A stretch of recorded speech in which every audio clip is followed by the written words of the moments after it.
Berdoa dimulai. Berdoa selesai. Kalian tahu nggak kita akan belajar tentang apa? Tentang gotong royong. Nah, kita akan belajar tentang gotong royong. Ada yang tahu nggak sih apa itu gotong royong? Bekerja bersama-sama, Bu. Pintar, Lesia. Ada lagi?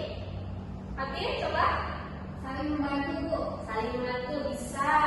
Nah, untuk lebih lanjutnya, Ibu akan menampilkan slide berikut. Nah, gotong royong adalah kegiatan yang dilakukan bersama-sama dengan 2 orang atau lebih, dan juga merupakan salah satu budaya yang masih dilakukan oleh masyarakat Indonesia. Gotong royong bisa dilakukan di rumah, sekolah, dan masyarakat. Misalkan kalau kita contohnya gotong royong di sekolah, kan sudah dijelaskan bisa dilakukan di sekolah. Apa contoh gotong royong yang ada di sekolah? Piket, Bu. Piket kelas, lalu membersihkan lingkungan sekolah. Itu adalah contoh-contoh gotong royong yang ada di sekolah. Saya dipahami sampai sini? Paham, Bu. Oke, kita lanjut selanjutnya. Lalu apa saja sih contoh gotong royong itu? Ada yang tahu tidak? Nyapu, Bu. Nyapu. Boleh. Selanjutnya? Tidak ada? Ibu kasih contoh. Jadi ini ada gambar apa? Membersihkan rumah. Membersihkan rumah. Dan itu merupakan contoh gotong royong di rumah. Dan dilakukan bersama keluarga. Ayo, siapa yang di rumahnya bertugas menyapu? Saya, Bu. Kalau memasak? Kakak saya, Bu. Kalau mencuci kendaraan kita? Saya. Lalu apa lagi? Membersihkan kaca. Dan itulah contoh kegiatan yang bisa dilakukan untuk gotong royong di rumah. Selanjutnya ini ada gambar apa? Membersihkan kelas. Membersihkan kelas bersama-sama. Itu termasuk contoh gotong royong di sekolah. Kita paham ya? Nah, selanjutnya ada gambar apa ini? Gambar apa itu, Bu? Tabut, Bu. Tabut. Nah, tabut itu ada di mana? Di Bengkulu. Pintar. Biasanya warga kita atau masyarakat Bengkulu mengadakan arak-arakan tabut. Tabut ini kenapa bisa dikatakan gotong royong? Karena dia menjalin kebersamaan pada acara tersebut, dan mereka melakukan arak-arakan seperti gambar ini. Sip.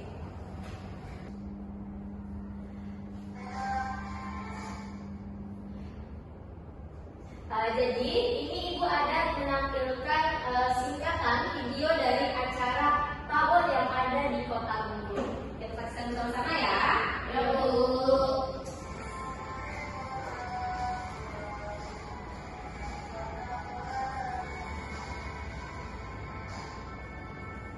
Oke, tadi sudah menyaksikan videonya kan? Ya, Bu. Nah, selanjutnya ada pertanyaan lagi.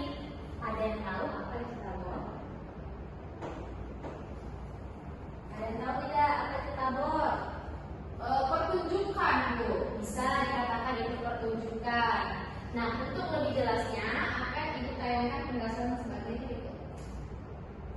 Nah, dibacakan ya. Upacara tabur atau tablik adalah kegiatan keagamaan yang digelar umat Islam di Bengkulu upaya memperingati kematian Husain bin Ali bin Abi Thalib pada tanggal 10 Muharram dalam kalender Islam, dan tabur tersebut dikenal sebagai tradisi untuk menyambut tahun baru Islam di Bengkulu. Nah, kalian ada yang tahu tidak tablik ini diadakan di daerah mana? Bengkulu. Kalau Bengkulu kan kita disebutkan oleh tabur. Kalau tabur ini biasanya disebut oleh warga masyarakat Sumatera Barat atau Minangkabau. Jadi mereka menamakan tabur itu sebagai kata tabur, dan juga memperingati sebagai kematian Husain bin Ali bin Abi atau juga bisa dikatakan sebagai menyambut tahun baru Islam. Bisa dimengerti ya, Ibu. Kemudian, Festival Tabot merupakan salah satu festival budaya yang dirayakan masyarakat Bengkulu. Tradisi Tabot adalah tradisi turun-temurun yang masih dilestarikan oleh warga Bengkulu hingga saat ini. Nah, pada malam puncak Tabot tersebut, masyarakat Bengkulu bersama-sama melakukan arak-arak dijalani sebagai ajang silaturahmi. Jadi masyarakat bergotong royong dengan dibagi menjadi beberapa kelompok pada saat pelaksanaan Tabot sampai pada hari puncaknya. Jadi mereka itu sama-sama membuat tahu kan apa yang kita lihat pada acara Tabot tersebut. Nah, mereka berkelompok itu membuat semenarik mungkin. Jadi kita masyarakat antusias untuk melihat tunjukkan ajang dari yang masyarakat Bengkulu buat itu. Nah, sudah kan? Sudah